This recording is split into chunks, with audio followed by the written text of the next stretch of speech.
안녕하세요. 오늘 소개해드릴 책은 북한이 핵 보유국이 되면 어떻게 달라지는가입니다. 이 책은 숭실대학교 정치외교학과 김태영 교수님 외 4분, 국방대학교 박민영 교수님, 한국국방연구원 설인효 연구위원님, 서강대학교 이근욱 교수님, 한국국방연구원 이장욱 선임연구원님이 집필하셨습니다. 다음으로 목차를 소개해드리겠습니다. 이 책은 총 3부로 나뉘어져 있는데요. 1부에서는 핵무기를 포기하지 않는 국가들의 행동 방식으로 행동방식 모델 이론과 북중동맹, 경제제재, 국방정책 변화를 다룹니다. 2부는 핵무기를 포기하지 않는 국가들의 사례와 북한으로 미국과 이스라엘, 인도, 파키스탄의 예시를 살펴봅니다. 3부는 북한에 대한 함의로 북한이 핵실험 이후 더 공격적인지에 대해 알아봅니다. 이 책의 주요한 목표는 국제사회의 제재와 압력에도 불구하고 핵무기를 포기하지 않는 국가들의 사례를 통해 북한이 핵 보유 이후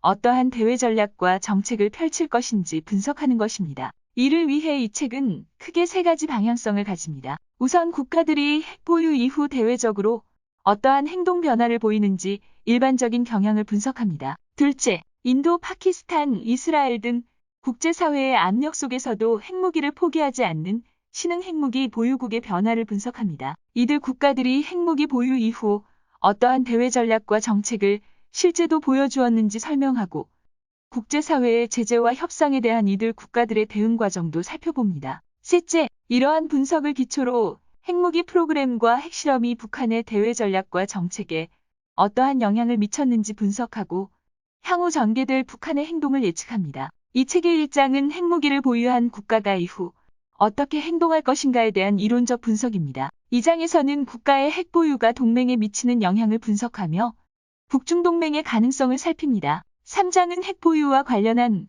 국제사회의 경제 제재와 제재 대상국의 대응 전략을 다룹니다. 4장은 핵 보유 이후 국가들의 행동 방식 변화 중 국방정책 변화를 집중적으로 조명합니다. 5장은 역사적으로 미국의 핵 전략 속에서 핵 비확산 정책의 변천 과정을 살펴보고 미국의 핵 비확산을 위한 수단을 군사적, 외교적, 제도적 측면으로 나누어 제시합니다. 6장은 핵 보유 이후 이스라엘의 대외 정책을 다루며 7장은 사실상 핵 보유국 지위를 획득한 인도의 사례를 검토합니다. 8장에서는 여러 면에서 핵 보유 국가도 인정받는 국가이면서도 북한과 가장 유사하고 큰 함의를 제공할 수 있는 파키스탄의 사례를 분석하고 있습니다. 9장은 북한의 핵무기 실험 및 보유 과정에서 보여준 국가 전략과 대외 정책의 변화를 분석합니다. 핵무기를 보유한 국가가 이후 어떻게 행동할 것인가에 대한 이론적 분석은 다음과 같습니다. 첫째, 이스라엘과 같이 핵전력의 존재 자체를 숨기거나,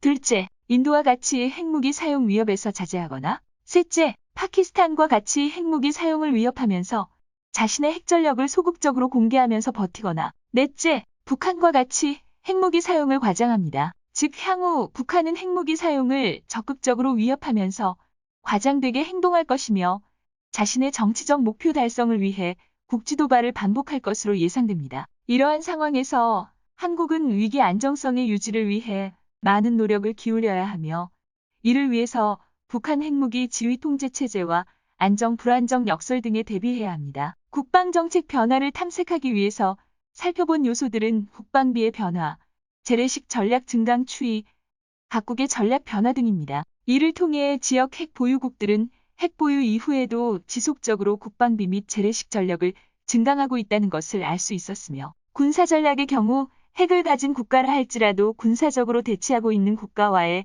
재래식 전력의 차이로 인해 핵 정책의 기조가 다르다는 것을 알 수 있었습니다.